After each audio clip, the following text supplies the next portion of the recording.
Iran Gulf కంట్రీలపై దాడులు చేయనని చెప్పి నమ్మించి మరీ దాడులైతే చేస్తుంది. ఇరాన్ ఈ రోజు ఉదయం నుంచి కువైట్ మీద దాడులైతే నిర్వహిస్తుంది. ముఖ్యంగా ఈ రోజు ఉదయాన్నే ఎయిర్‌పోర్ట్ దగ్గరలోని ఆయిల్ ఫిల్లింగ్ స్టేషన్ దగ్గర 2 ట్యాంకర్‌లే లక్ష్యంగా ఇరాన్ డ్రోన్‌తో దాడి చేస్తే అక్కడ పెద్ద ఎత్తున మంటలైతే చెలరేగాయి. ఇంకా అలాగే కువైట్‌లోని ఒక అధికారిక బిల్డింగ్‌పై దాడి చేయడంతో అక్కడ కూడా ఆ బిల్డింగ్ మొత్తం మంటలైతే చెలరేగాయి. అదృష్టవశాత్తు ఎటువంటి ప్రాణ నష్టం అయితే జరగలేదు.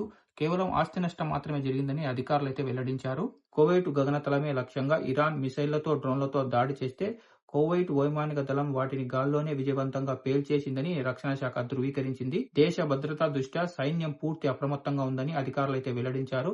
ముఖ్యంగా కువైట్ వైమానిక దళం ప్రస్తుతం శత్రువుల దాడులను ఎదుర్కొంటుందని, మిసైళ్లు మరియు డ్రోన్ల ద్వారా ఈ దాడులు జరుగుతున్నాయని కువైట్ అధికారులైతే తెలిపారు. ఇంకా అలాగే విధులు నిర్వహిస్తున్న ఇద్దరు అధికారులు ఈ దాడుల్లో అయితే మృతి చెందారు. కువైట్‌లో ఆదివారం తెల్లవారుజామున తమ జాతీయ విధులు నిర్వహిస్తూ ఇద్దరు ఆర్మీ అధికారులు మృతి చెందినట్లు కువైట్ ఇంటర్నల్ మినిస్ట్రీ ప్రకటించింది.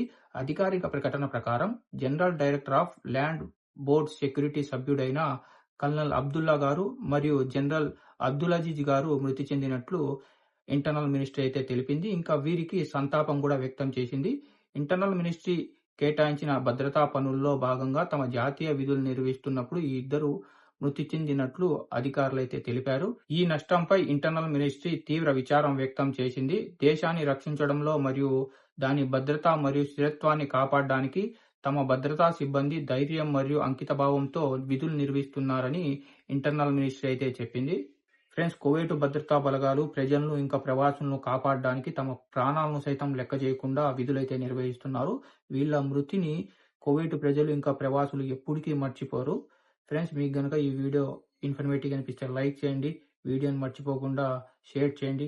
ఇలాంటి మరిన్ని ఇన్ఫర్మేటివ్ వీడియోస్ కోసం మన గల్ఫ్ ఎక్స్పర్ట్ తెలుగు ఛానల్ని సబ్స్క్రైబ్ చేసుకొని బెల్ బటన్ ఆన్లో పెట్టుకోండి. ఇంకా అలాగే కువైట్‌లో ఉన్న మన ప్రవాసులంతా జాగ్రత్తగా ఉండండి.